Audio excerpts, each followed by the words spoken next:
என் கூந்தல் தேவன் தூங்கும் பள்ளி அறையா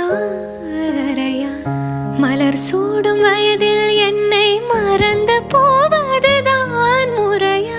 நினைக்காத நேரம் இல்லை காதல் ரதியே உன் பேரை சொன்னால் போதும் நின்று வழிவிடும் காதல் நதியே.